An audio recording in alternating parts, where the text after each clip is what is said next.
From the studios of Books in Motion, this is Damon Abdallah reading The Dog Who Would Not Smile, a Nathan T. Riggins Western adventure by Stephen Bly.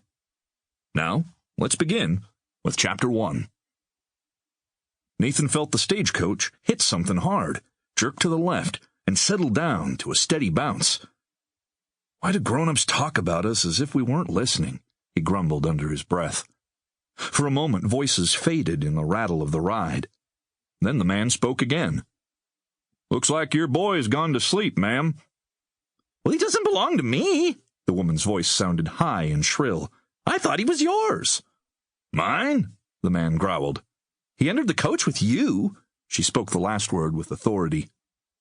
"Now, if I recall correctly, we all climbed aboard the stage at Battle Mountain Station," he drawled.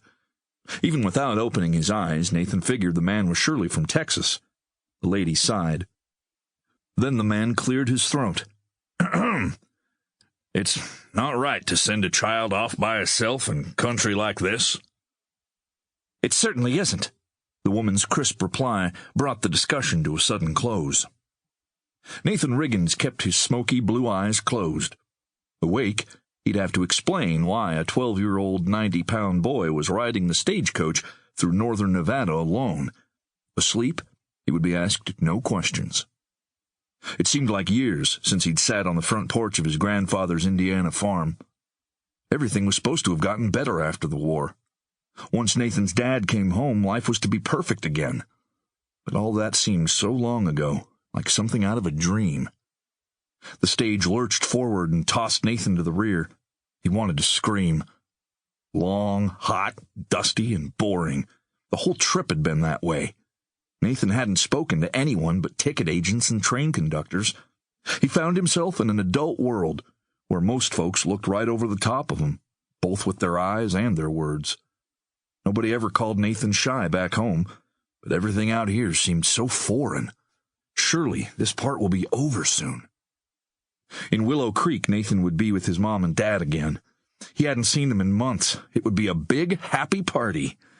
Of course, he dreaded telling them about the smallpox epidemic, about Grandma and Grandpa dying, and he knew his mother would be angry that he couldn't get along with Uncle Jed. At least they have my letter. Nathan promised himself that he would never take another stagecoach ride. He was either freezing or roasting, and always bouncing. A stagecoach trip is like a toothache, he thought grimly. "Pain before pleasure," Grandpa used to tell him. "Before you eat watermelon, you've got to work the garden." Beads of sweat dripped off Nathan's forehead, but he didn't bother wiping. He knew it would only smear the road dust that clung to his body. Nobody cares what I look like anyway.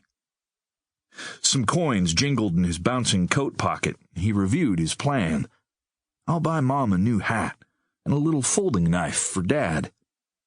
Nathan amazed even himself that he had traveled across the country and still had $3.50 to spare. He pushed up the front edge on his round-brimmed brown felt hat and barely opened one eye to examine the other passengers. Sitting next to him, but leaning against the far side of the coach, was the woman with the high voice. Black lace trimmed the cuffs and high collar of her long, dark dress.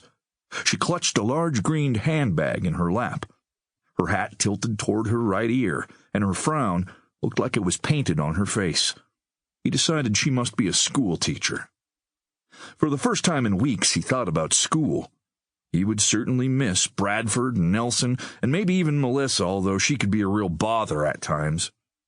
The man sitting across from him wore a tall black hat that looked very worn. His coat sleeves were too short, and the buttons had long since disappeared. Nathan noticed a black-handled revolver tucked into the man's belt.